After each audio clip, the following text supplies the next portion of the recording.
এসইউএম হাসপাতালের এই emergency wing বন্ধ করে দেওয়া হয়েছে।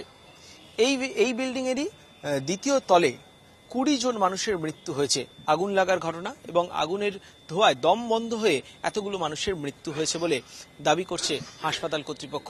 যদিও হাসপাতাল কর্তৃপক্ষের দাবি যে কোনো রকম গাফিলতি তাদের তরফ থেকে ছিল না, কিন্তু ইতিমধ্যেই পরিবারের লোকজন, যারা মৃতের পরিবারের লোকজন আছে বা আহত যারা রয়েছেন তাদের পরিবারের লোকজন কিন্তু একটা গাফিলতির অভিযোগ তুলছেন যে এই ডিস্টেন্স থেকে এই একটা ফ্লোর নিচে নামাতে গিয়ে 20 জনের মৃত্যু কিভাবে হয়ে গেল এবং এখান থেকে দ্রুত বাইরে বেরিয়ে আসার জন্য কিন্তু সেরকম রাস্তাও কিন্তু খুব অপরিসর, তেমনটাই কিন্তু অভিযোগ করছেন।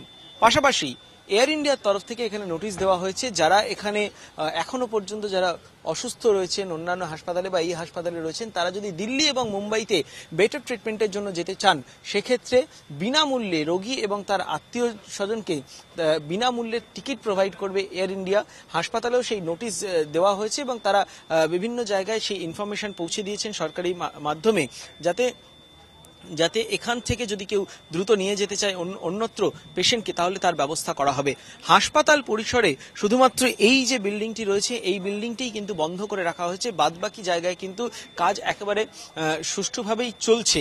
প্রশ্ন উঠছে 2013 যে ফায়ার সেফটি অডিট করা হয়েছিল তারপরে যে ব্যবস্থাগুলো নেওয়ার কথা বলা হয়েছিল সেই ব্যবস্থাগুলো নেওয়া হয়েছে কিনা সেই বিষয়ে সরকারি কোনো নজরদারি ছিল না বলেই জানা যাচ্ছে এবং এই বিষয়ে কিন্তু প্রশ্ন উঠছে এই গোটা ঘটনার পিছনে সরকারেরও কি কোনো গাফিলতি ছিল না।